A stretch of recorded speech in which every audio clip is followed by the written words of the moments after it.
Okay, so we have, our first thing we have is we have a couple of decisions to do and get started with that. Our first one is Tranquillo Associates on 85 June Road. This was kind of a two-part decision. First one was coastal erosion variance that we have a written decision to approve that. And then the crest of the dune request was denied. So I'm going to make a motion that we go ahead and accept that decision as written. Second. Second by Jim. All in favor? Aye. Aye. Okay, that's unanimous. The next one is the Lawrence Francis Trust, 77 Library. Anybody here for that one? No, huh? Okay. That was for the garage expansion. That was, again, we have a written decision to approve that variance with some restrictions on it, obviously. But we have a written decision to approve that, so I'm gonna make a motion to go ahead and accept that decision as written. Second. Second by Dan, all in favor? Aye. All righty. So we can get right into our holdovers. And our first one is Michael Jesselson on 49 Bayfield Lane. We haven't heard this one in a while. The applicant is going to request variances from 197-682 for proposed habitable space, a studio in a detached building, which is deemed to not be normal and accessory to a principal single-family dwelling use.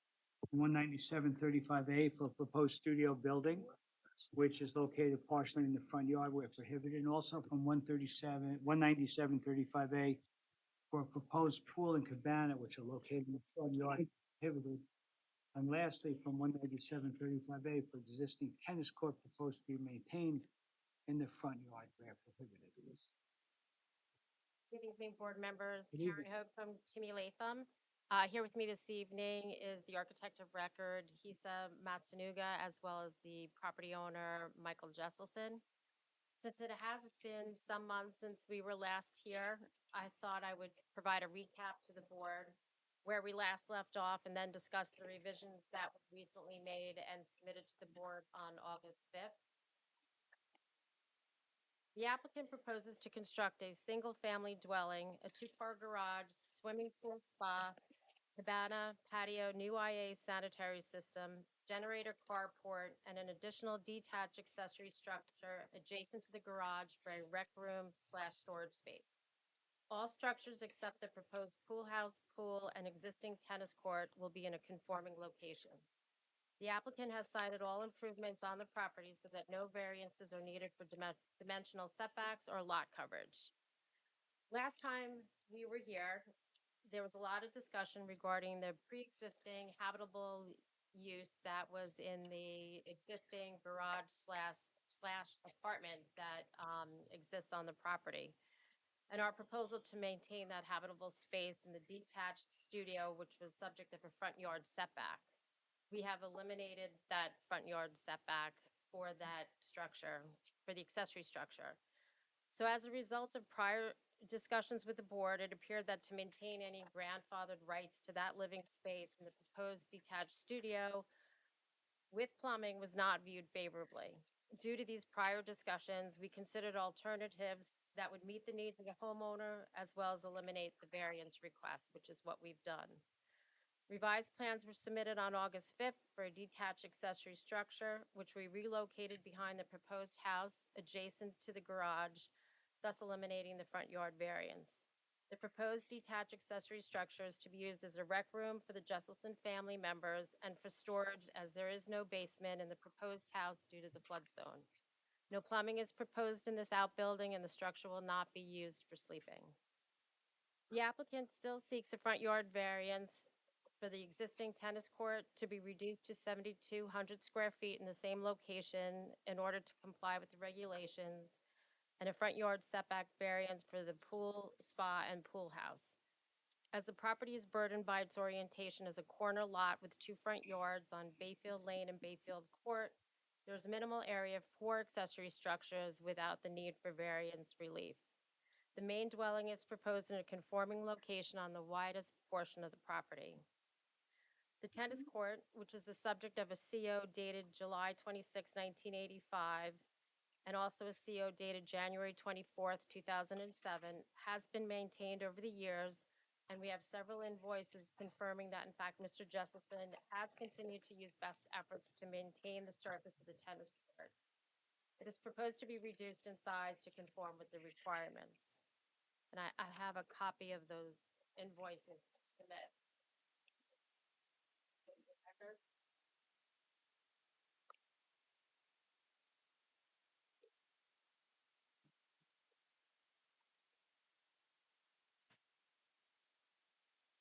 Couple of comments regarding the tennis court. The surrounding properties and neighborhood in general are similarly configured as the subject property. 5 of the neighboring properties have tennis courts and accessory structures. A number of the parcels in the immediate vicinity in the R1 zone are corner lots with tennis courts. 95 Jessup Lane, 1 Stacy Drive, 7 Stacy Drive, and 22 Bayfield Lane. Other properties with pre-existing non-conforming tennis courts located in the front yard include 10 Reynolds Drive and 22 Stacy Drive, and also 7 Bayfield Lane. Other approvals by the board for tennis courts in a front yard include property at 37 Exchange Place, as I said previously, 1 Stacy Drive, 13 Stacy Drive as well.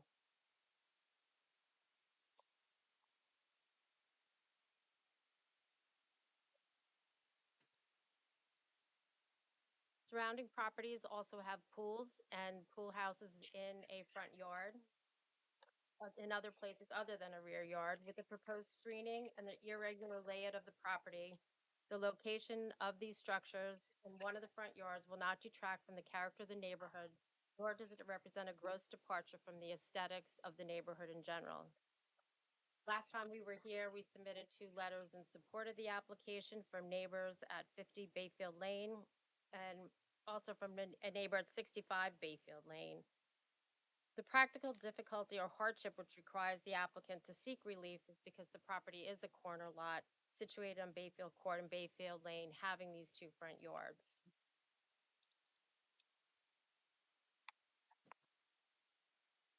We had also previously submitted a memo of law addressing the various standards in detail. I'm happy to go through those and answer any questions that the board may have. To sum it up, the pool, the pool cabana, and the tennis court, those are the 3 items that require the variances. And also an area variance for having rec space in a detached accessory structure. And there was a prior zoning board approval on 72 Beach Lane where there was a game room in a pre-existing non-conforming structure that the board had approved that space. But the proposed accessory structure, which is being proposed detached, is adjacent to where the garage is proposed behind the house. So that eliminates any kind of front yard variance for that structure.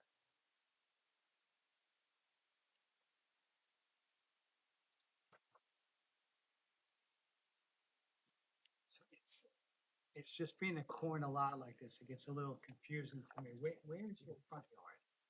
Well, there are 2 front yards, Bayfield Court and Bayfield Lane.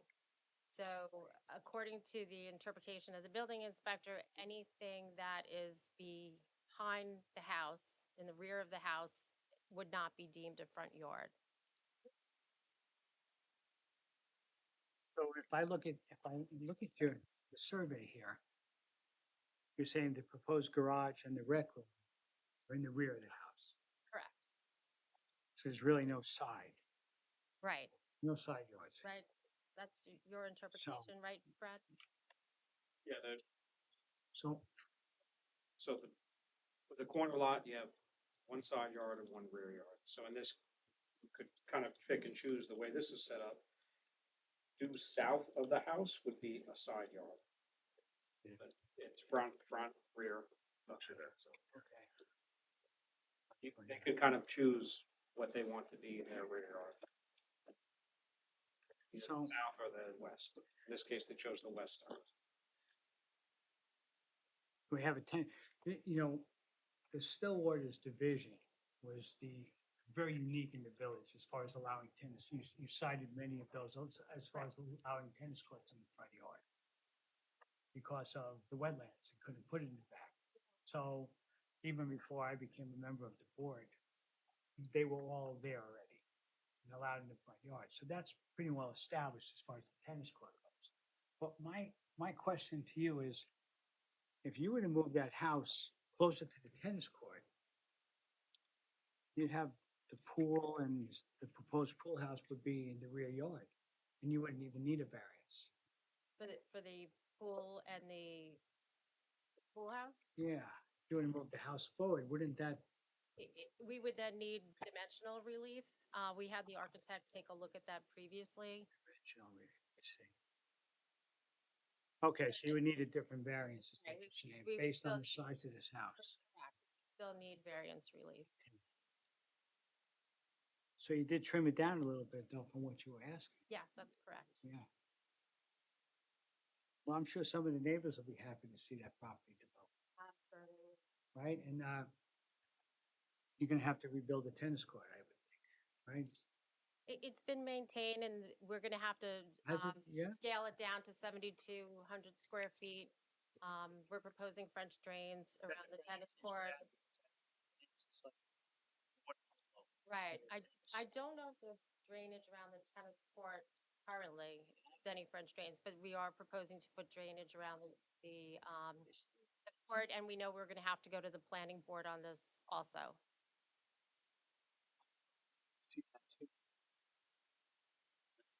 Also proposing a second driveway? There is a second driveway that is proposed adjacent to the tennis court. Yeah. That just ends. Yes, and.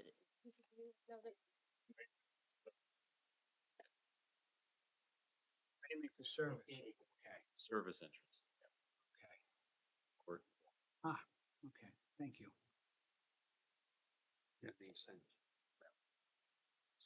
You have any questions on this one, Danny? Nope.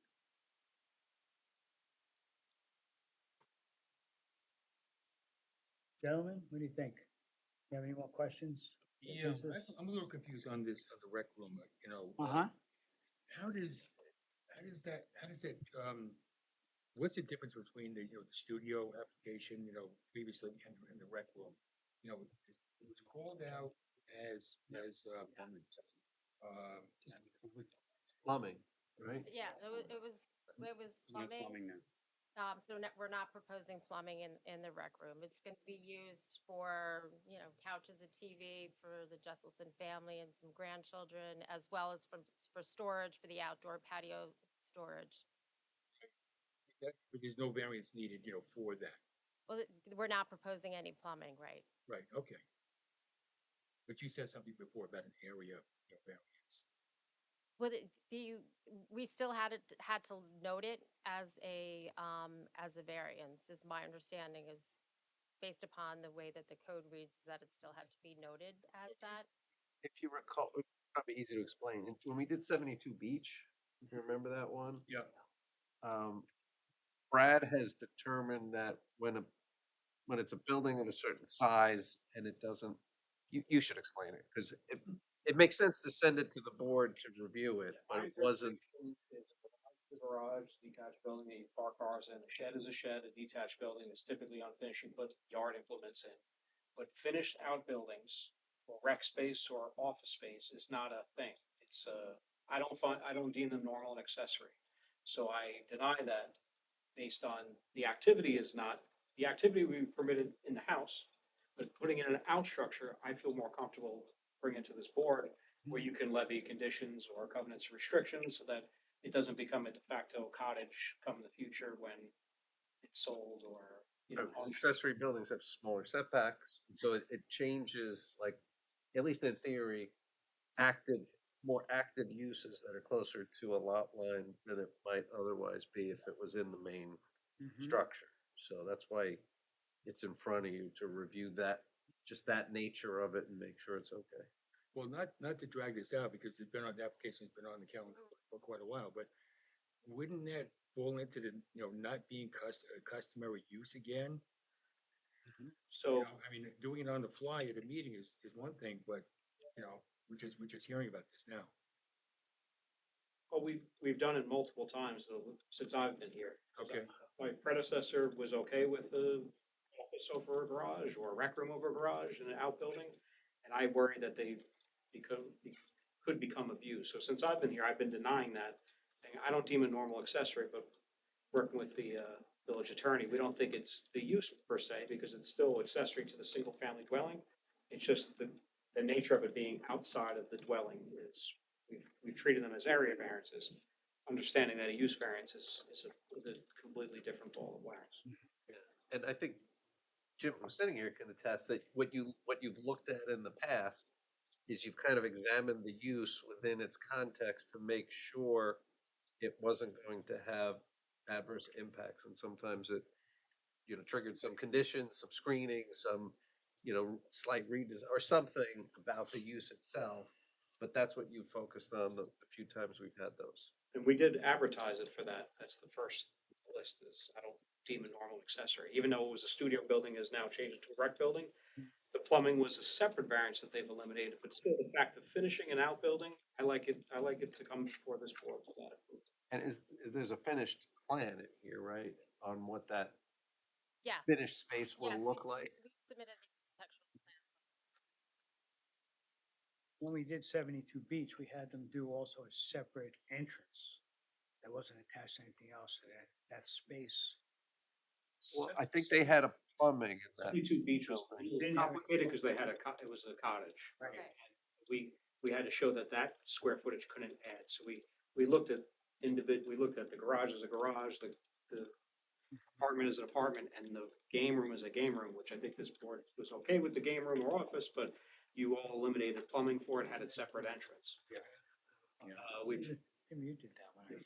We had another one on Griffin, where it's a second story over a garage. They wanted for a yoga, for yoga space. So we've made that as a variant for a yoga space. And so I think it's No, been working. And again, I like the fact that there's a hearing on it. They Mhm. get to come and say they're not going to use it to rent out or sleep in or, have their, I'm sure Mr. Justison's family is great, but I want his nephew living in the rec room. That's why we get it before this board. Thanks, Greg. Certainly a unique piece of property.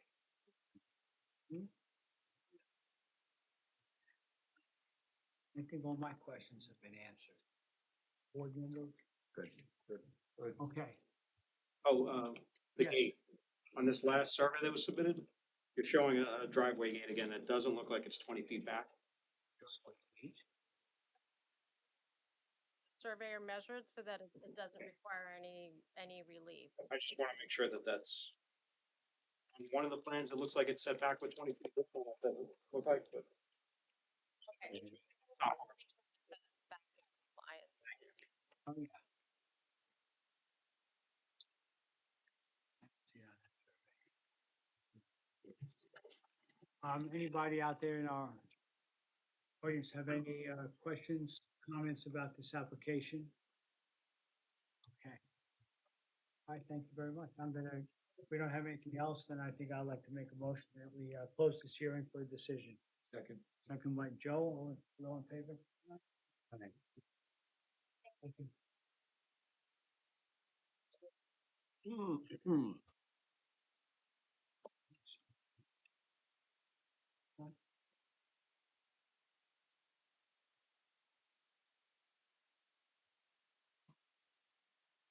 Righty. Now we're here to our next holdovers, number 4 on our agenda, Evan and Jennifer Contrusi, 7 Cox Curve. Applicant requests a variance from 197-6D to construct a dwelling with proposed front yard setbacks of 4.4 feet and 34.8 feet on corner lot, where the minimum required is 50 feet, and also from 197-6D for a proposed side yard setback of 13 feet, where the minimum required is 30 feet, and with combined side yard setback of 47.8 feet, where the required minimum is 70 feet. The applicant, James M. Hume, 323 Mill Road, West Hampton Beach. Good evening, all. Just before I get into my presentation, I want to make sure we're all looking at the right survey.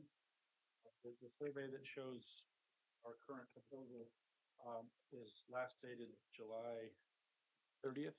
Make sure that. Thank you. What you will see is that the carport that is one of the variances that we were seeking originally is no longer on the map. So Mhm.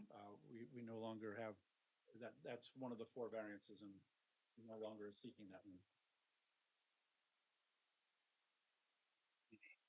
So anyway, we're at 7 Cox Curve. My clients, the Confrucci's, who are actually here tonight with their designer, David Stanton. But this was Mr. Noonan's house, right? Yes, yes. I remember it well. May explain some of the history of the property, but we'll see.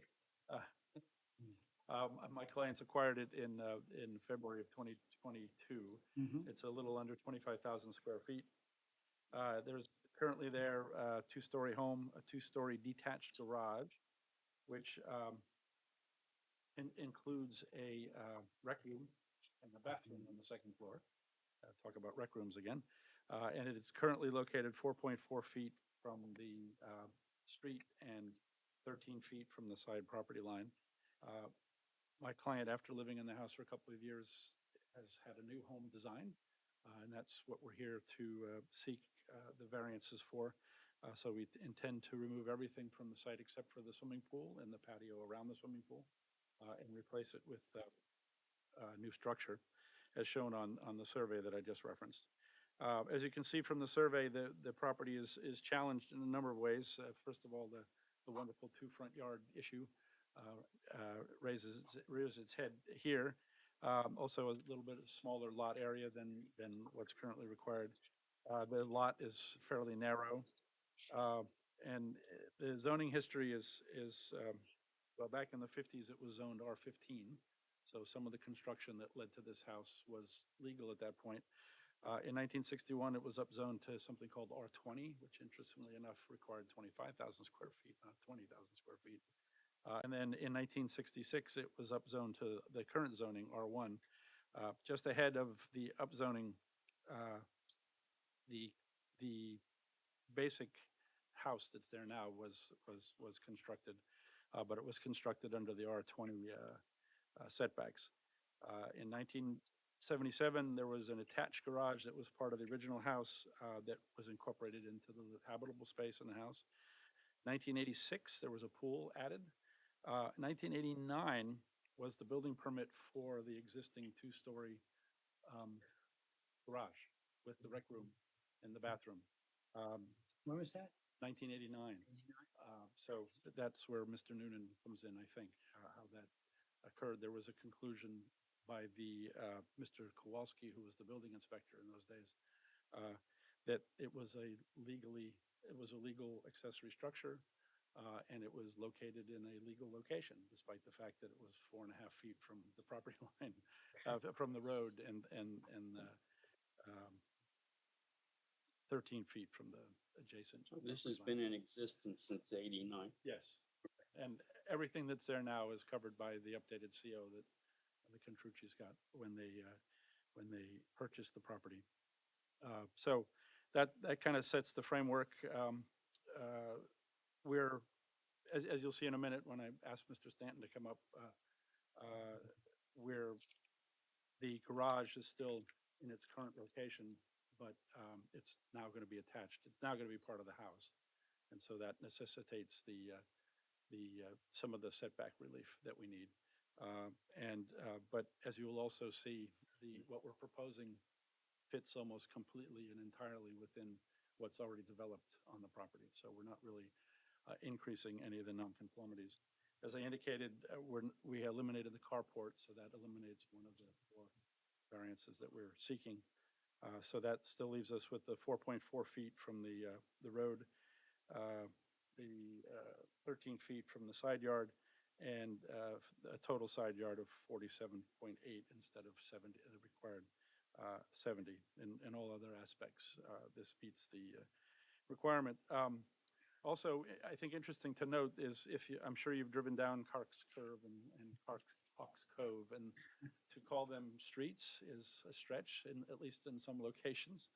It certainly does meet the current requirement of the code, which anything that is 24.5 feet, I think, or 25 feet in width is considered a street. But when these streets and a lot of this property was developed, there was a different rule. It was 50 feet wide. And I'm not sure about Cox Curve, but Cox Cove is not 50 feet wide. So it's more of a driveway than it is a street. I think it serves one other house behind us. But it is a street and therefore so therefore we need the relief. So at this point, I'd like to invite David up to show you what's there and what it could look like and how the two are related. David Stanton. As Jim said, presently there is a existing dwelling there with a separate two-car garage and living space over that. They both total about 4,100 square feet in living space. And what the Intrusives would like to do is build a new home that is basically about 4,800 square feet of living space. And importantly, ties the separate two-story garage that has a separate entrance presently into the new home without a separate outdoor entrance. Entrance to the space of that garage would be fully integrated into the home. So there's no separate outside entrance. And the majority of this new home is within the building, the existing footprint. So the communities are very sensitive to not wanting to overbuild on property. And I think this really kind of illustrates that site plan. So this one here is the existing footprint with the separate two-car garage. This one in the middle is the proposed footprint of the new home with it now contiguous. And the third one shows the proposed new home overlaid on top of the existing. So you get a sense of how much outside that existing building envelope the new home, protrudes. And the majority, as you can see, of that space, and it's illustrated in green, is used really to tie the two buildings together, in addition to a small front entrance porch and then small porch off the back towards the pool.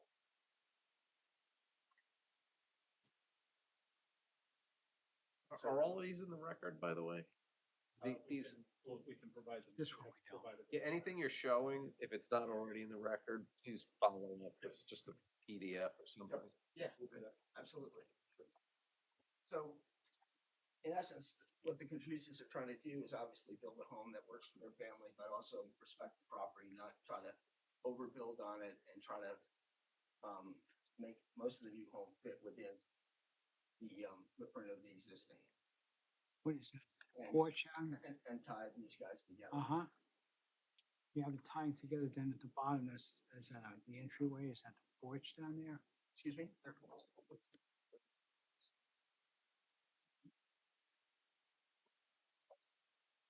Okay. Expanding the porch. Okay. Yep. That's right.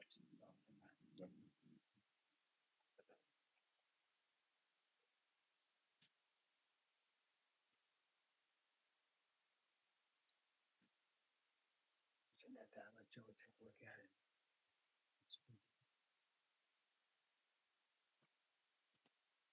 The only other thing I'd like to add is it's really this variance is needed to maintain this location garage for the house. And the person that's most impacted, and this photograph is in the record, but the person most impacted is this property here. And as you can see, his property is developed well to the other side and well back of where this structure is. And there, if you've driven down there, there's some significant landscaping. Yeah. We enjoy this as much as anybody else. That would be our plan. You got a big space there back by the pool. Sure. And there, in this proposal, there's actually part of the existing house Mhm. towards the west that is coming off, and that's marked by those red hatch marks. We're eliminating. So we are in a little bit retreating from. Okay. that a little bit. Little bit, A little bit. little bit. It's a unique property, we understand. Well, that's what's driving. Yeah. Yeah, and the pool also limits you as to how far you can come back. Right. So if you fill the pool in and do away with the pool, you can. This would be the answer. I got it. I got it. Okay, board members? But Jim, you know, even if this were not a corner property, that 4.4 feet, you know, is really small. It is. You know, and you're taking an accessory structure, turning it into a primary residence. Right. That's gonna have far-reaching effects, any, you know, any new applications that we see here. So Mhm. that's substantial in a lot of different areas. But it's still single family residence, so it doesn't create a cottage situation. It still has a garage component, and it's actually located on the property in the place that it least impactful residential. I think it's where it is now. Right now, we have a rec room and a bathroom, so certainly can use it for many of the things that it will still be able to do. Still have the opportunity to use that as an accessory building. You know, not a residence, not a primary residence. Right, but we're connecting it to, we're rebuilding it, it's gonna be part of the main residence. So the cottage opportunity is even reduced. That's right. It's just a normal, it will just be a normal part of the home. On a street that's essentially a driveway. Mhm.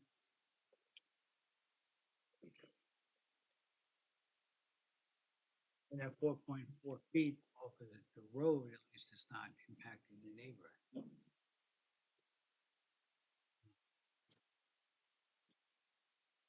How big is the whole house gonna be? Oh, So 33,000, 3,100.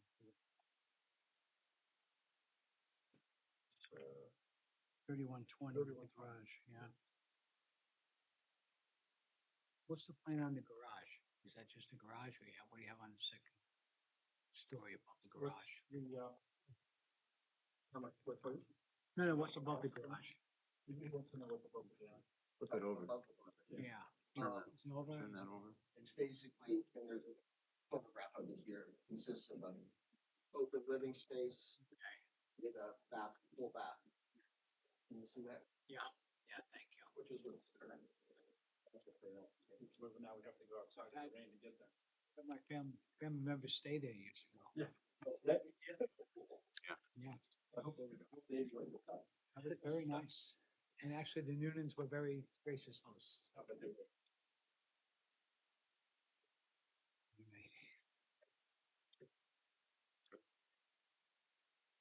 Any other questions for the board members?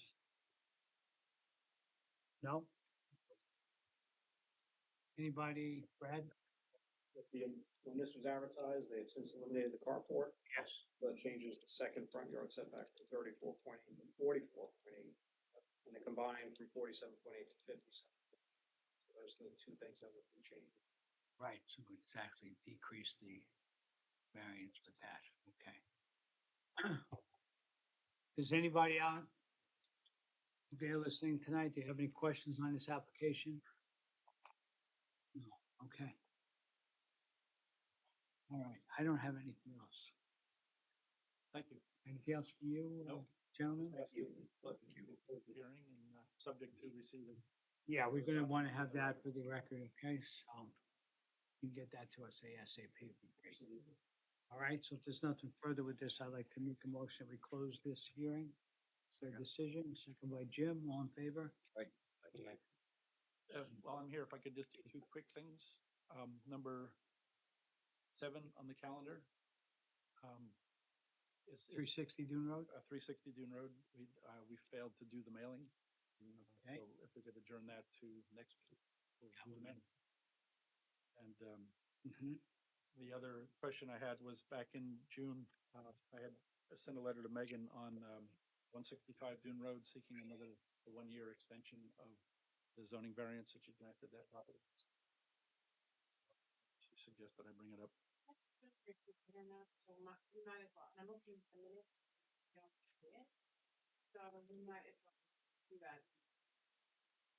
165 Road.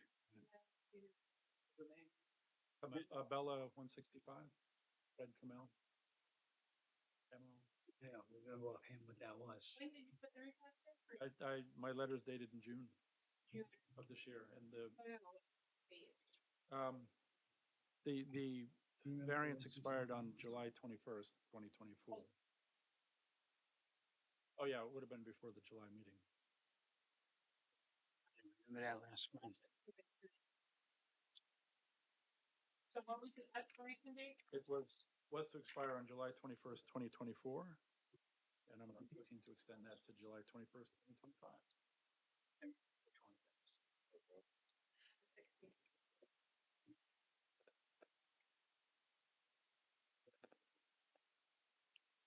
You know, Jim, usually we're very amenable to extending these. I just don't remember which one it was in my head. We want to put it on for September, we could do it retroactive. You could do a retroactive, and I would just like to see what it was. Yeah, well, even if you did it today, you'd be doing it retroactive. So that's fine. It'll be fine. Okay, I'm sure it'll be Yeah, fine. if you can put it on But, for September. I'm gonna make a motion that on number 7, Kathleen Tarlow, Sears, 360 Dune Road, that we just hold that over till our next meeting. Thank you. Second by Joe, okay? So we'll just hold that over, Jim, and that was the other one you had on. We'll get the tonight, mailing so done. take care of We'll that. be back. All right, and then, I'm sorry, but I just, No, I don't that's remember fine. 65 off the top of my head. Huh? Thank you. All righty, well, said. Yes. Have a great night. All right. Okay. A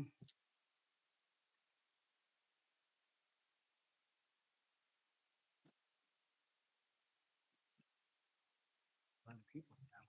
Okay, here we go. Clifford Francis, and I'll let Francis, 35 Maple Street. The applicant requests a variance from 197 35A to legalize the deck extension constructed in the side yard. How long has this been there? Good evening, members of the board. Heather Wright for the applicants, 48 Main Street, West Beach.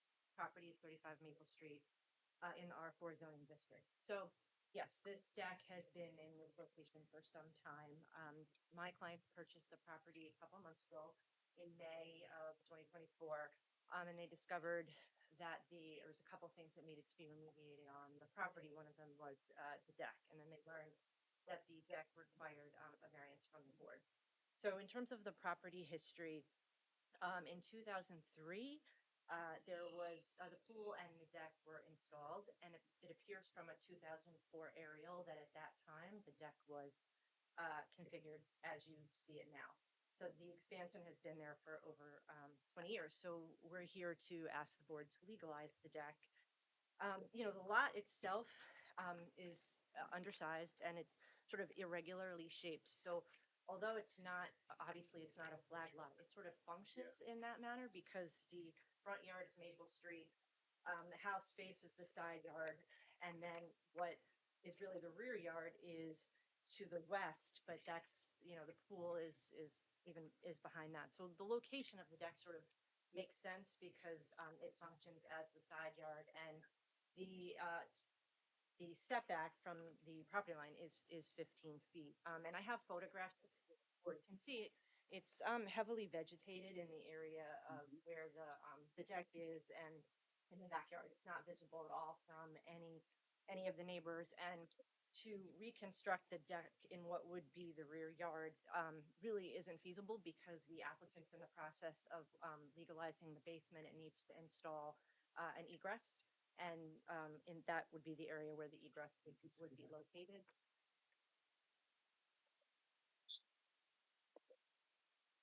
That's just that. It's pretty, I mean, it's not a roof structure.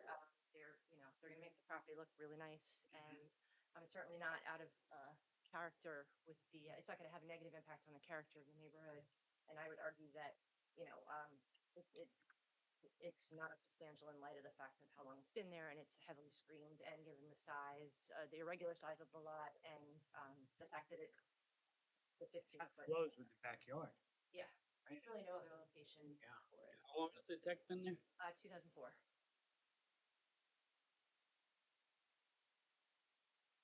So Heather, are you saying the original wood deck was, it was constructed in the side yard at one time, and now the extension is another issue, or?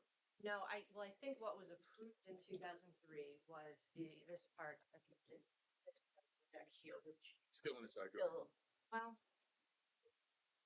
would it be still in the side yard, Brad? Because it's flush with I guess it was still in the side yard. Yeah, still, it was. And then I think at the time it was constructed, it was actually constructed in the configuration that you see here. Right, okay.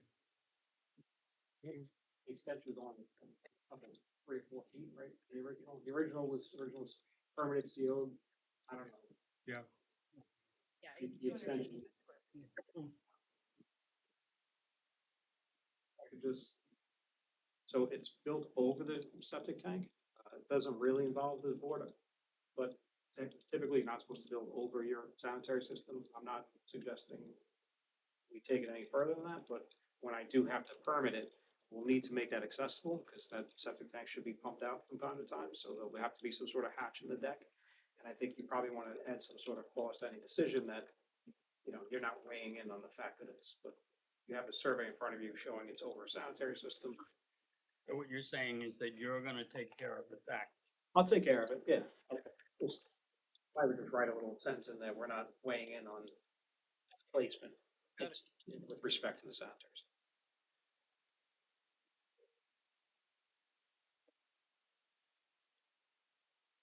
Low to the ground, if it was up higher. It's that little rectangle where ST is. Yeah.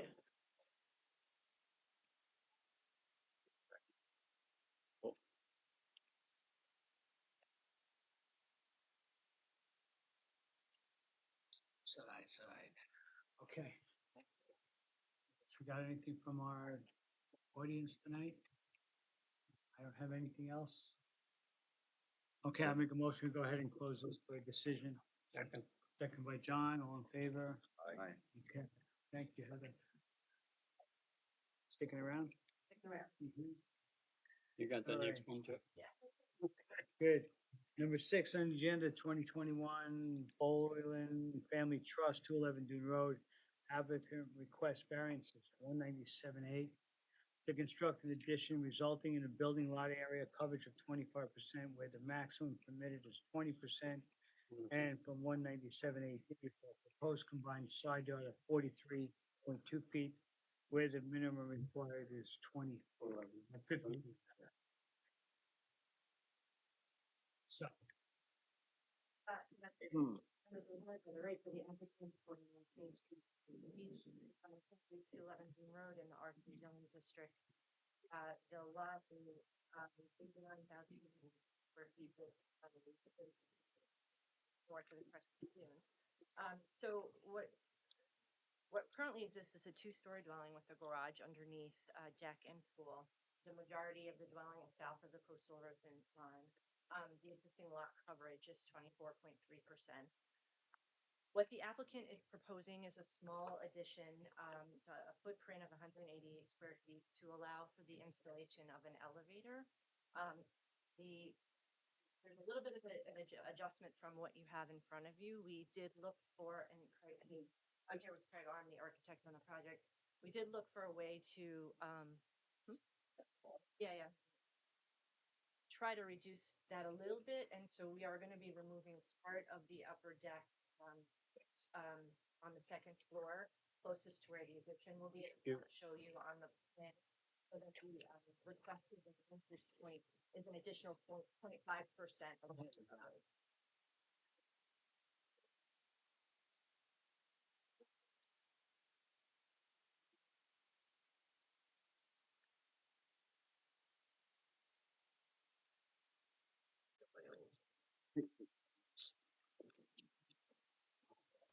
Bigger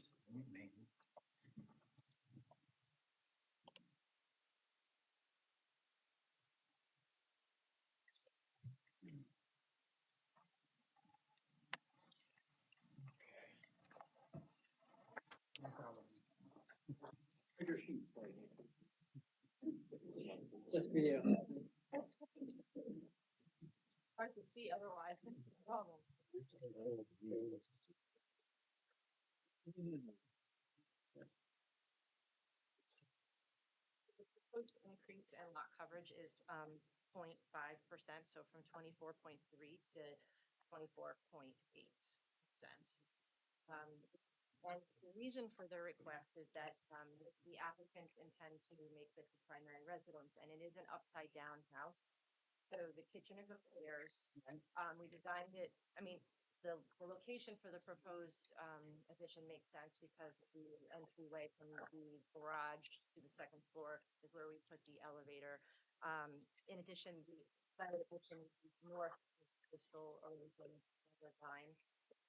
And the interior stairs in this house, going from the lower level to the upper level, are very, very narrow, and not, and don't, they're very steep. So to make this a primary home, and as the applicants get older, they thought it made sense to, install the elevator. And the reason for the bump, like, so pushing it out towards, Dune Road, is so that we can maintain that one car garage.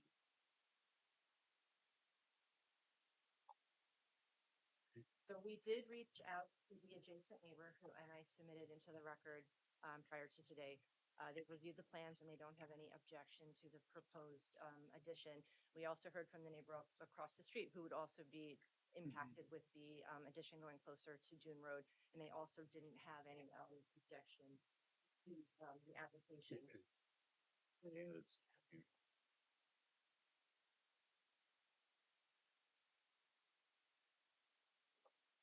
And we're not going any closer to the easterly lot line than the existing dwelling, so we're maintaining, You've already done a variance on it. yes, you Get that have. second story up there. Now you want another addition to install an elevator and a mudroom, is that what I saw? Craig Arms for the applicant. Essentially, we're looking to do the elevator, and for the location of the elevator, because of part of the existing, where the garage is now, there's sort of a little bit of space between the existing, where the existing garage is to where the house entrance is. So just in that space, they were just going to make a mudroom. If the elevator could have been right up against the house in that location, that would have been something that was necessary, but essentially, as Heather mentioned, putting it in a location where it accesses up to the second floor without completely disrupting kitchen, staff, things like that, and then just maintaining that one car garage that they have now. On the side of that forward. Well, Greg, why don't you elaborate on that a little bit, because this is one of the first applications that we've had here with an elevator, so really, how does that impact the second floor? Is it driven by the second floor, the location of this elevator, and then you have to figure out down below what you're doing? Correct. So we analyzed the second floor, the main level of where we could access that floor. And essentially, without knocking out bathrooms, putting in the middle of kitchens or living rooms, we came up with a location where it's proposed.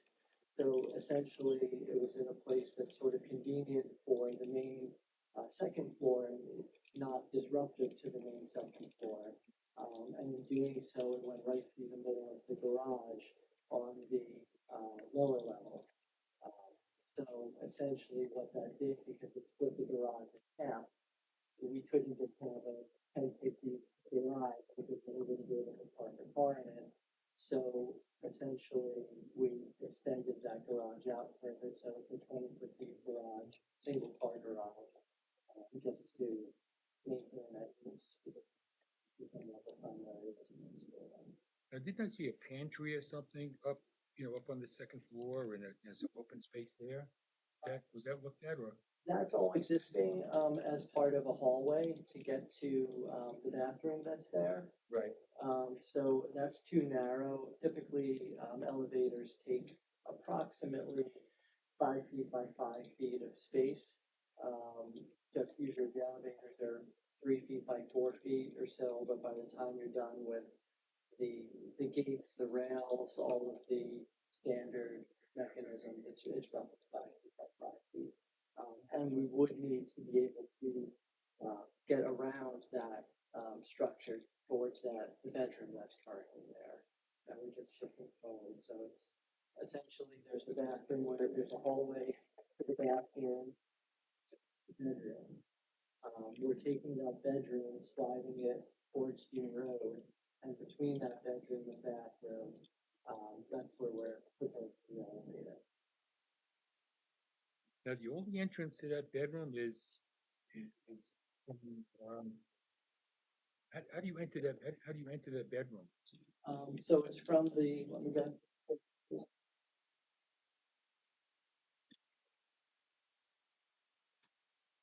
So right now, you enter the bedroom right here. This door is going to be removed so we can have the elevator. All of this is existing hallways. The bedroom right now is here. Right. So we're essentially shifting that forward to create space for the elevator because the bathroom, pantry, that's all, just there already. In other words, you can enter the kitchen, here, and then there's another hallway here? Yes. Correct. This is all open kitchen to the living room. So why couldn't you, put the elevator right here? And then Um, just retain the garage? So the elevator over this section, if you look at what's below it, it sort of goes right through the middle of the gym exercise room. If it went over to the hallway or someplace we could adjust it, it would be one thing, but it does go right through the middle of the room.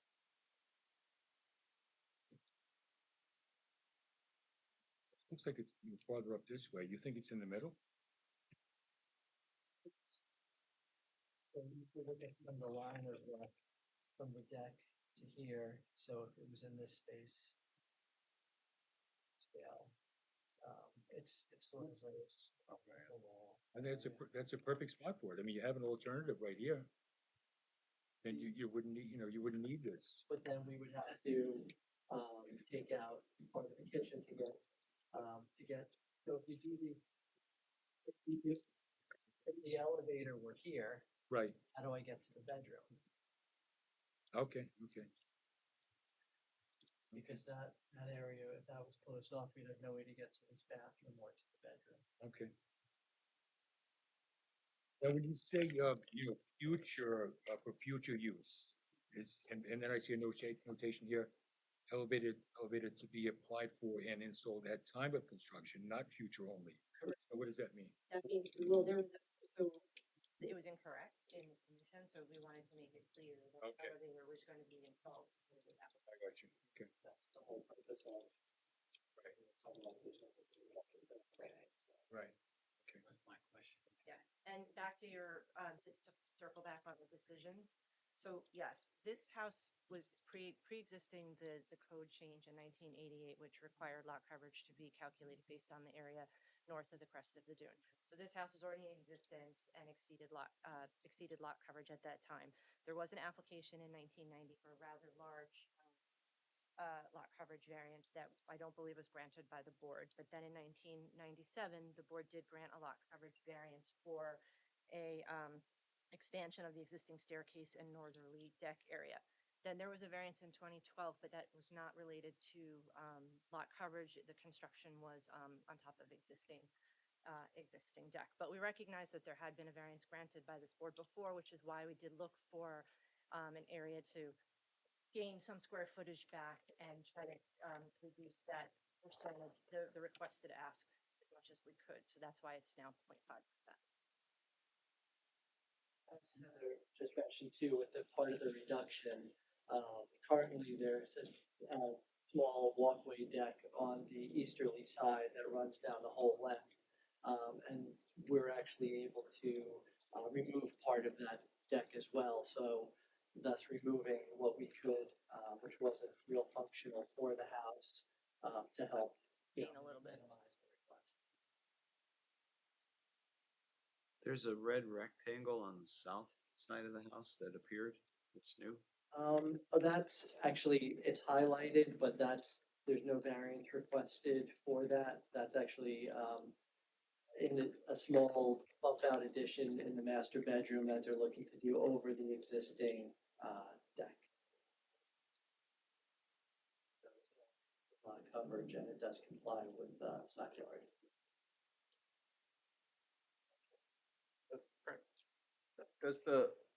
Does it meet like ADA requirements? Is this something that fulfills ADA, or is there different standards that apply? There are different standards for residential. We don't need to meet the same criteria. So it does it, is it like a standard size or? It is a fairly standard size. I mean, residential elevators come in every shape and size. This was sort of something that was an in-between size. There's some that are very tiny and I'll say more glorified dumbwaiters, and there's some that are very large. This is sort of a, modest sized one. We didn't want to go too small because that's sort of part of the issue where the existing staircase is only about 33 inches wide, then take the handrail away from it, so it's really only like a 31 inch wide set of stairs without going outside. So we thought something with a little wiggle room, at least 3 foot wide, clear, which is typically the code for the staircase. You have to five by five, there's space to be accessible. Not gonna be True ADA. For the record, the lot coverage you're seeking now, because we advertised at 25, it is now 24.8. Correct. Okay.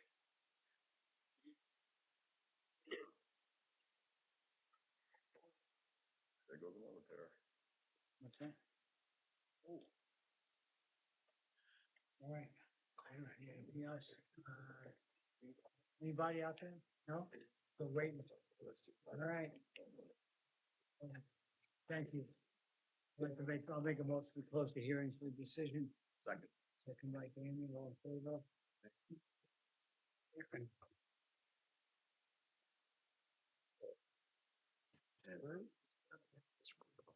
Like decision. Yeah. Still in Robert's. Look at this. All right, we're into John and Vanessa Barrett, 18 Stevens Lane.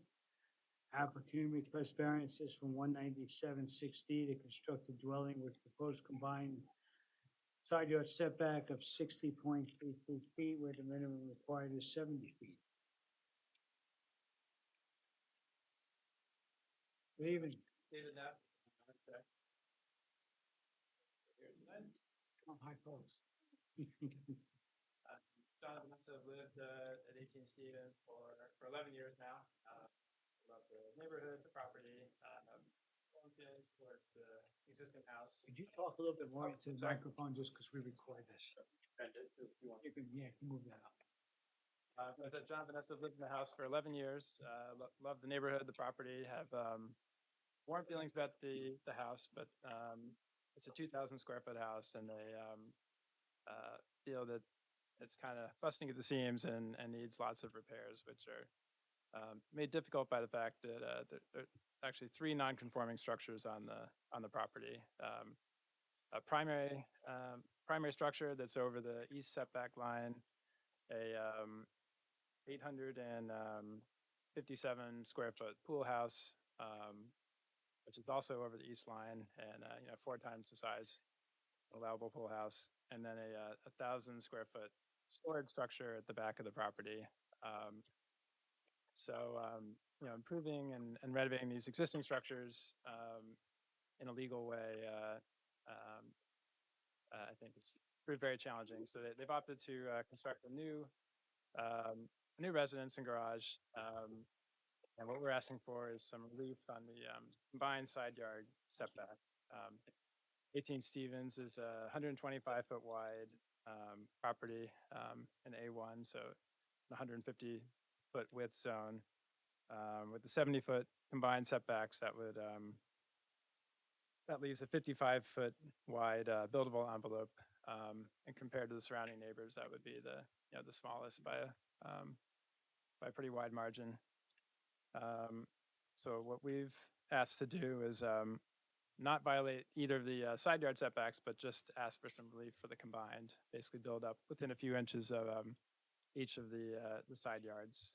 The minimum side yard in that district is 30 feet. Is 30, so You're we're, gonna maintain the 30, at least to have at least a 30-foot on either side.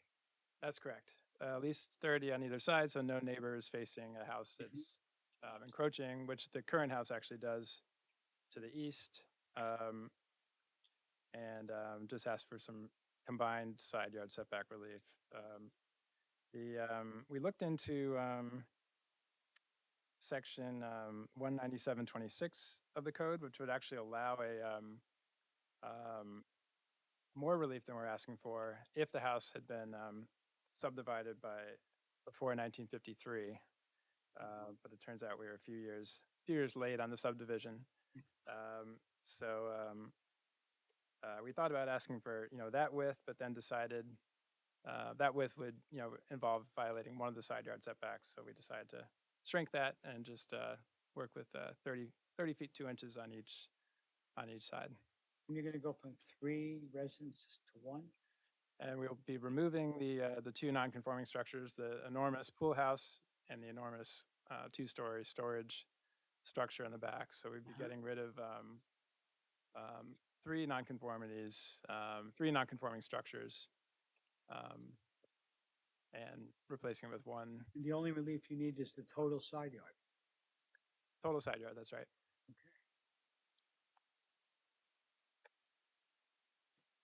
Then you are adding a garage back in. Adding a garage, 2-car, 1-story garage, which would comply with setbacks.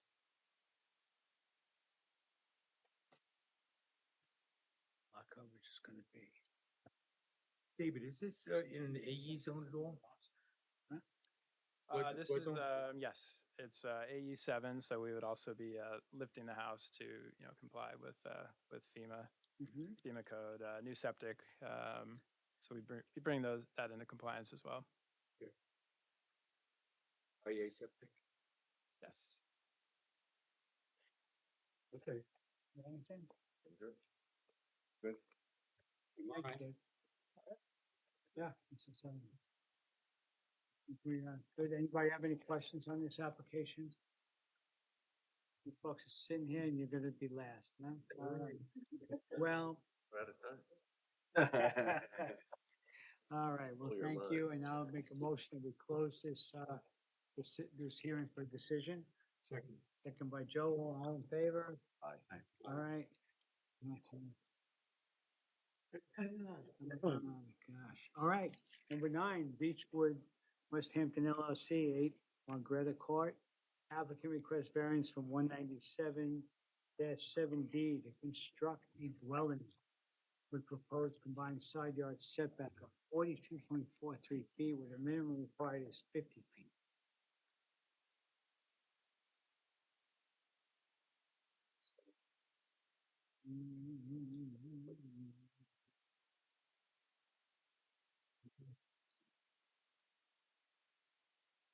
Thank you. Yeah.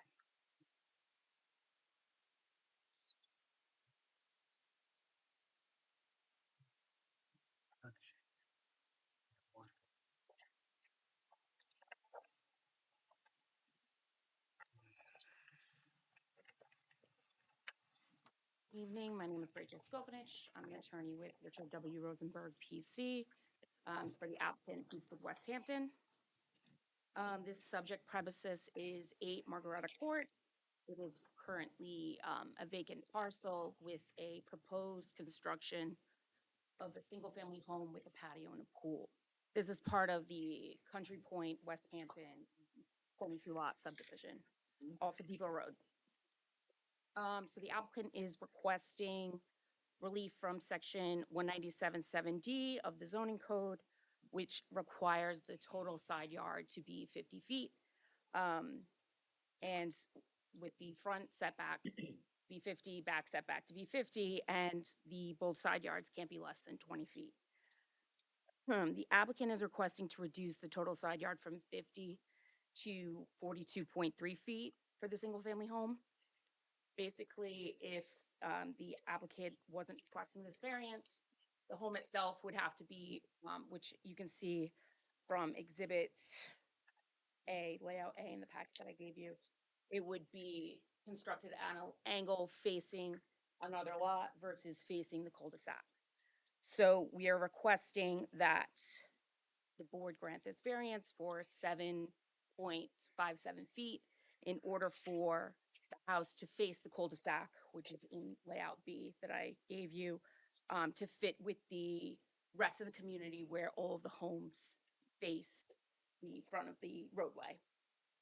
So the the property line that abuts the roadway, because this is a cul-de-sac, so it's kind of curves a little, so it's a tricky lot to begin with, but that's the whole thought process. Also, by requesting the variance, the garage is able to be flipped, because right now, if you look at layout A, the driveway kind of goes across the front yard with the driveway and the garage facing lot 17 versus flopping it, and it will be tucked along the side of the property line, basically like all the rest of the houses in the community. I also provided a site map within the packet I gave you, which basically shows how all the houses are oriented. These are either constructed homes, approved and being constructed, or proposed. We have contracts, and then we just need to get to ARB in order to have those approved.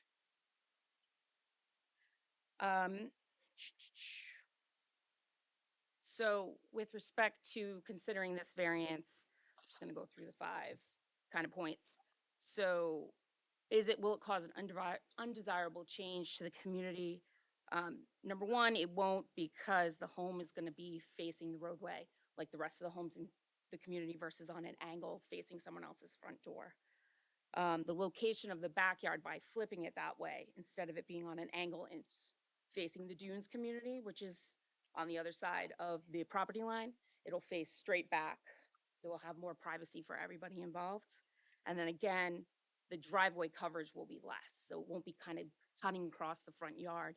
You'll have more of that green space with it tucked along the side and just tucked right into the driveway, into the garage. Can it be achieved by a feasible alternative? Not really, because if it just was built as of right, like I said, it's gonna be facing someone else's door. So the 2 front doors will pretty much be facing each other. Whether it's substantial, it's only 7.57 feet, and if you kind of make it center in the lot, it's really only 3.75 feet on either side. So it's not substantial in that sense. It's under 4 feet, as well as it's facing the same way as everyone else's community, kind of keeping that character. If it has any adverse or environmental effects, it really doesn't. It's a single-family home. It's a type 2, class type 2 action under the NCYRR. So it doesn't really have an adverse effect. And was it self-created? Yes, it's self-created. It's a larger home than you could create you could reduce the size of the home, but the thought process with this community is that it's a bunch of model types. So you get to choose certain model types so that not every home's custom. You're saving $50,000 for each buyer, without a markup, if you will, on engineering costs and architect costs, which can be substantial for, people that are already buying a $2.2 million house. So that's the whole thought process. So as we're dwindling with lots, we only have, I think, 2 buildable lots right now. And the set model types without customizing a home kind of puts people in a bind, and they chose this house, they like this house, this is the house they want. So that's why we're asking for the relief, so that it can be within the line of the community. So basically, while it can be built on an angle, we think that building it straight on towards cul-de-sac is in line with the community and could be odd when you're driving through to see that one house on an angle, which you can see from the pictures that I provided. While it was self-created, the reduction in the side yard will allow the house to be oriented like the rest of the community, like I already said. It's a pre-designed home so that the buyer is saving money, you know, buying into this community versus finding a lot, finding a builder, finding an architect to create a home themselves. And still, it's still compliant with this section in the sense that the front yard, the backyard, and the two side yards are all within those limits. 50 feet in the back, 50 feet in the front, I'm sorry, and then 20 feet on both sides. So it still maintains that. We're just requesting the 7.5 feet roughly.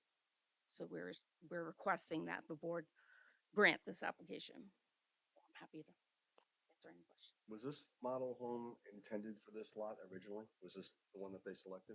So it can fit, like I said, on an angle.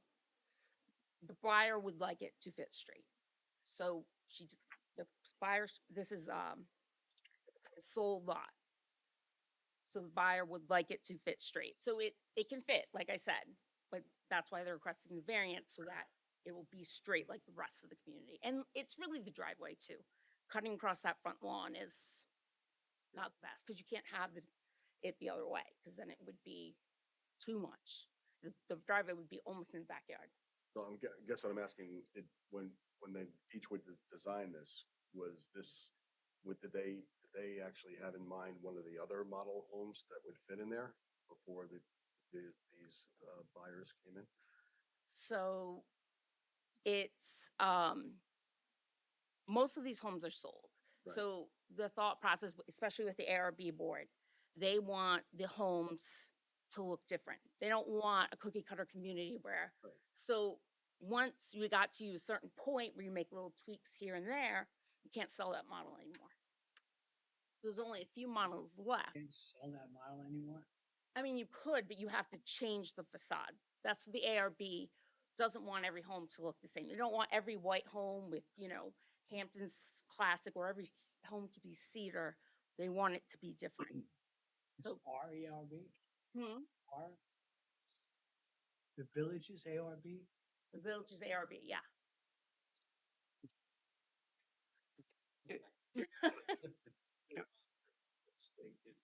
Their mission is so that homes are not substantially similar or substantially dissimilar, so I don't want to speak for Beechwood, but it's basically 3 layouts with 3 different facade packages, and they can make minor tweaks, but that gives you 9 different combinations right there, and you spread them out so that it looks like a cohesive neighborhood, but you don't have the same house right as your next door neighbor. Okay.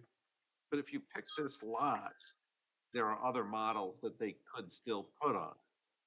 Not They're all the same. Yeah, there's about, in the community, there was about Size wise. 5 lots, let's say, Okay. with different variations. This was a new model that was presented. This is what they wanted. It fits on this lot, but it's angled.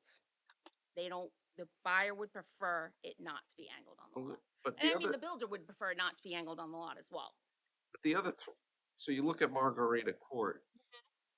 You said something about not wanting the doors to face each other, but in every other, I meant, so if you they look were all at, facing like on each side, you have if I'm reading the map you provided correctly, they're all facing the other way, and then you get to the end, and that would actually be the only one where it's not perpendicular Because- to the front of the because of the where the lot is. cul-de-sac. So the lot is up top. You couldn't have the house.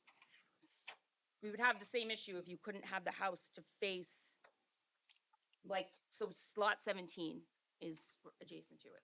You can't have the lot, it wouldn't fit that way either. I'm just trying to understand the hardship, other than that this is what the client wants, and you're trying to accommodate their preference, because it can certainly be done. There's no question It that. can be done, but it would be preferable Who's, it's her It- preference, it's a Because of preference. the look of the community, you're gonna have one house that's basically on an angle. But it's on an angle on a cul-de-sac. 'Cause what I'm saying is, every other house is perpendicular to the front of a road. You're on a cul-de-sac, and the image you just provided here is perpendicular to the fascia of the road. So it's a unique location Correct. within Margarita Court to begin with. Correct. But I'm by not, switching it, I mean, if it's the preference of the client and that's the it is, argument, that's fine, but it's not the argument, but it is her preference. it It's just preference of seems the client, but to blame it on the community seems it's strange. just, it's not blaming it on the community. It's an explanation of cohesiveness. And the sheer fact that like the pool, based on this, the pool is very close to the dunes now versus tucked in the back of the, when, if you make it straight, the pool is closer to the house and more in the middle of the lot. But you're choosing where to locate the pool too, aren't you? You're choosing where to locate the pool, but the person could choose to have the pool in that location. But couldn't based on they her- also choose to angle the pool more behind the house the same But way it still would never, anybody else would? it still would never be behind the house because the pool has to be 10 feet from the property line. So if you angled it by the, it would be, I honestly don't, I'm not an architect, but I don't even know if you could angle it behind the house because the where the house is situated. And then it would be even closer to the dunes. Nature, side yard bigger, and we don't allow accessory structure in the side yard, so the pool couldn't be, you couldn't walk out the back door and go to the pool, you'd have to go further. Oh, no, I understand that, but it doesn't necessarily have to be exactly where it's shown on Correct. this thing either. Like there could be other ways to angle it in there. I assume. Based on, when the subdivision was done, this lot is bound on all three sides. It's like, it's an atypical lot for the subdivision. Everything else, you could have played with the lines, and we did talk about this with the subdivision, like, plot me some dwellings on some of these tricky lots to show that you could fit. Right.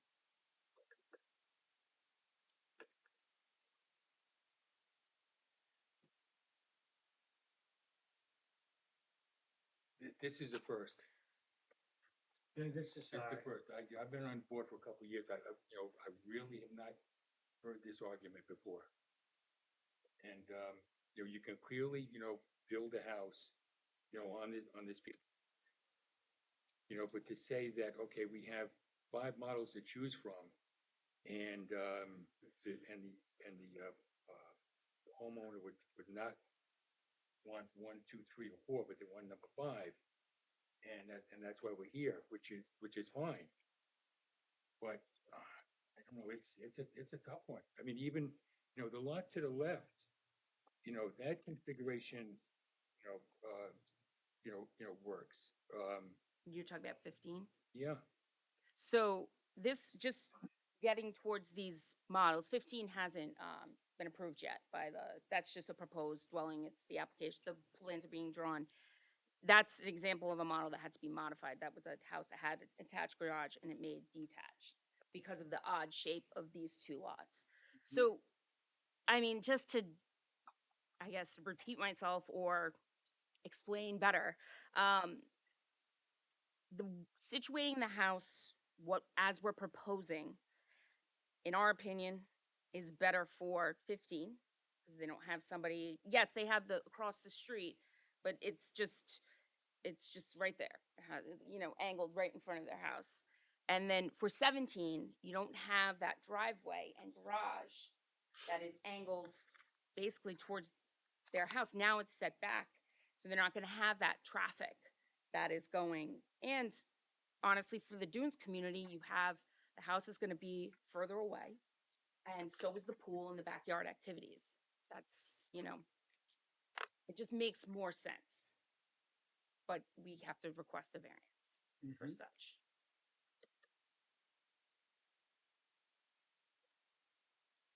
yeah, I agree with Joe. It's just kind of a tough one. We have a brand new subdivision and you're buying a house from the developer.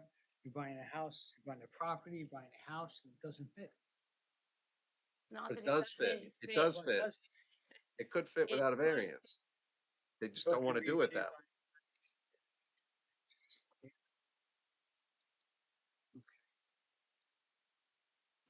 What would happen if you took this rectangular house and rotated it 90 degrees so that it matches the other 7 houses on Margarita Court? Would you still need side yard?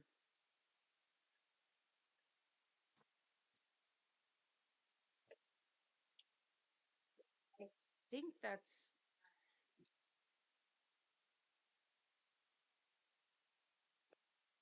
I honestly haven't, from what the architect that handled the lot fit, this is how she said it would fit. Yeah. I think if you rotate it, the side yard, front yard situation becomes different.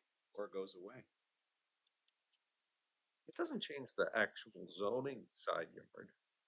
By rotating the house doesn't affect where the zoning, it just would practically be locating the pool in what would look like the side yard, right? But it would still, from a zoning standpoint, be considered the rear yard. Then by doing that, though, the pool, if you can't put it directly behind the house because the lot's longer versus, it's a deep lot versus now it would be a wide lot. And then the pool, if they want it behind their home, I don't know if it would fit at all, but it would be, again, abutting I see what the Dunes property versus, kind of an area that I don't know specifically what that property in the back is, but it's wooded, trees and.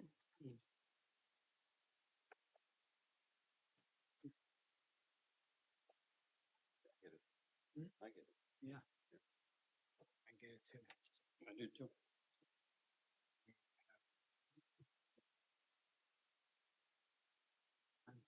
Questions, guys, We need right now. Good. You folks have been sitting there, you have comments on this? This question. Well, you need to come up, sir, and just tell us your name and let's do that, Yeah. okay? I'm Roy Rothstein. I'm one of the board members for the Dunes at West Hampton Beach. Why don't you come up here to the microphone, sir, so we can get you on, Is this representative of the? well, hold on a second now. You need to tell us your name and, Roy Rothstein. Roy, okay? I'm on the board of directors for the Dunes at West Hampton Beach, Board of Managers. Good. So what's your question? So my question is, this survey that we received in the mail, is this the proposed change, with the proposed change? Yes. Okay. So you're talking about. Hold on now. I appreciate if you'd address the board here. We can't have other discussions there. And the attorney, of course, will be right there listening to everything that you say. Okay. So some of the homeowners are here with me today, representing the other homeowners. Okay, good. And our concern is whether the pool, if the variance was approved, whether the pool and the activities surrounding the pool on a nice summer day would be closer to our community or farther away. And if it was closer to the community by 8 feet or so, the noise is a concern. As I look at this survey, it looks like their proposed setback for the pool is 78.66 feet. So, Okay, so I don't think that's a concern for you. That's their proposed right okay. So there. Okay, that's so, why we're here. yeah, that's Because the we proposed if just, this variance is granted. yeah. Okay, now, You mind if if I it's just show not, him? if it's not granted, Yeah, fine. yeah, I don't know how close it would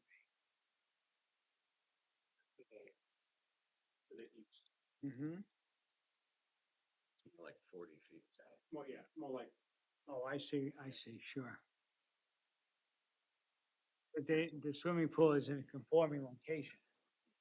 But it would be conforming if it was shifted even closer. I mean, they're just showing a potential location for it. There's no request for variance relief.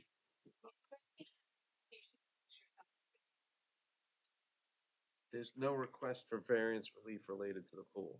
So they can put it wherever it's in a conforming location. Okay, so it's not before Not us, that's before. not, they can't just all of a sudden put the pool too closer than it's allowed. Okay, so yeah, you guys are to the east, not the north, so, but. It's a 20-foot setback line. And so they can put it anywhere within that 20-foot setback line. They're entitled to put it without asking this board for relief. Okay, Thank you. you're very welcome.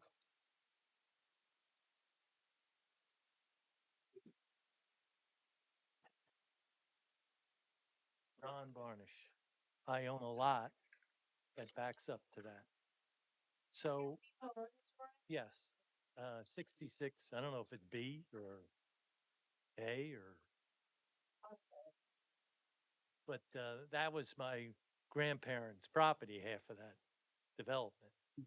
But anyway, I oppose it because if I'm not mistaken, we were given a map that showed how the houses were originally that were supposed to be put on. Where's the hardship? I don't see a hardship. Okay, And so you go, you design a development, show where the house is going, then you come back in and you decide you want to change it. well, that's why we're here. I don't think that's right. That's exactly why we're here. You're right, you're right. I don't see a hardship here. Make the house smaller then. Their hardship is the angle of the house.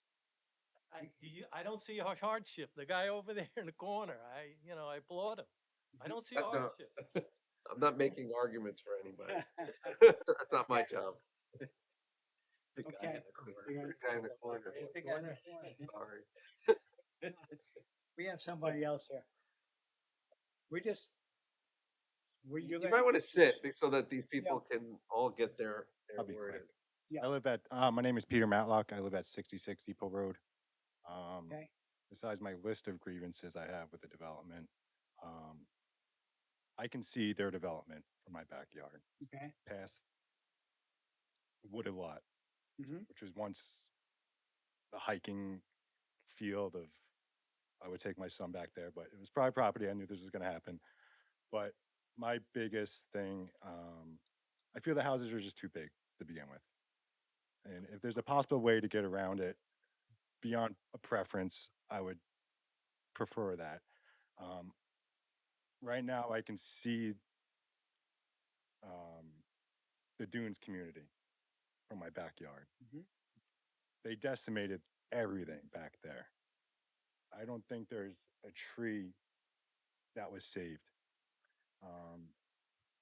If there's any way, if this does get passed, to alleviate that variance with some kind of You understand what they're, vegetation you or understand what they're asking for?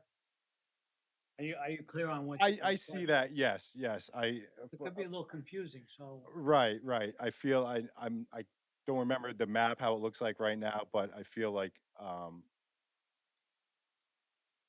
the way they're building it would come closer to the property where I am and behind me. But as far as a community, the way it looks, I feel if there's a way around it, I would prefer that. There's not much we can do about that for you, and I understand your Right. concern. But what they're asking for basically, is instead of having the house at an angle like this, they're looking to come straight in. Right. So they're still looking to maintain the side yard setbacks. It's just that they're not gonna have the total side yards. So in other words, they have to be at least 20 feet off of each side. Right. They're gonna maintain that, but they're gonna come roughly 7 feet short of the total. So figure 3.5 feet on either side. Right. That's what they're talking. It's not much. I get it. Well, it's enough that they're here with this hearing tonight. Right. We're looking at that. But, anyway, that's my 2 cents. I Yeah, feel, your 2 cents you know, is appreciated. I thank you for taking the time and to for what come it's worth, there are a lot of to our show. other communities in our neighborhood that I feel were developed. Evelyn Court, very well done. They kept up a lot of trees. They kept in respect of how the community looked. It's pretty much old Depot Road was all houses built around early 1900s. The house next to me is an old farmhouse. I feel all the houses are out of character, so a little twist isn't going to save it from how it looks already. So, but for what it's worth, that's how I feel. So. Thank you. Thank you. Anybody, any other folks? Yeah, what? You back on there? Just have one more.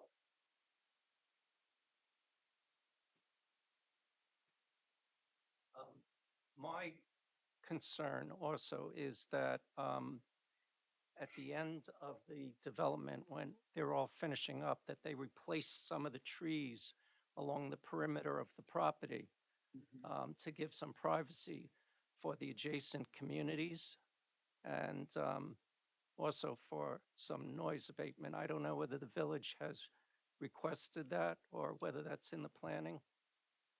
So for single family development, they all go to, for the ARB. The ARB typically requests screening trees along the front. That's typical of the development. So all the backyards have screening trees or something around. Front yards, not as much because it's open, but the backyards. I hope you understand, sir, that that's not before us. That's Right. gonna be Architects Review Board, Planning Board. Right. Yeah, I wish I'd give you a better answer on that, but I think Brad is pretty clear on it. If they were seeking single side yard relief, screening is something that typically this board will talk about it. Right. If you're getting closer to line, but I think the difficulty is it meets the minimum side yard relief for it. It's just, we're talking about combined side yards, so it doesn't really change the situation to the neighbors then. Okay? Thank you. Okay, I think we handled all the questions. So I'm just gonna reiterate what Brad just said. Basically, the code requires that the side yards be 20 feet. It is still 20 feet on this application. It's just requesting that the total side yard of 50 feet be reduced by 7.57 feet. It's, in my opinion and the opinion of Beechwood, that by switching the lot, by rotating the lot with this house specifically, would be least impactful for all of the neighbors. Again, it's an approved development. A house can go there either way, but it's the least impactful in that the house is in the center, further away from the dunes and from the lot on the westerly side, as well as the north lot. The pool will be further away from that as well. It's a deep lot, so the house will be more straight on, so everything can be closer to the house versus closer to your property lines. So that's why we're requesting this application. Yes, the buyer would like the house to be straight on, but that's why we're requesting this application, because it will be the least impactful. Whereas if it's built as right, I think it will be a little more impactful for the neighbors. in my opinion. Okay, thank you. Thank you.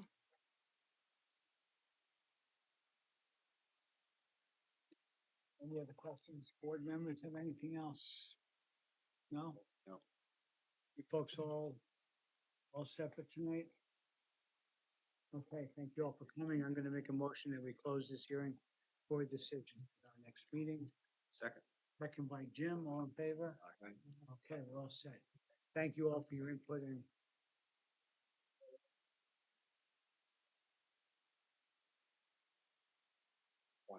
okay, we're all set. So I'll make a motion that we close our meeting. Any second in that? Second. Second by John. Okay. We're good? Right. 6 for 6.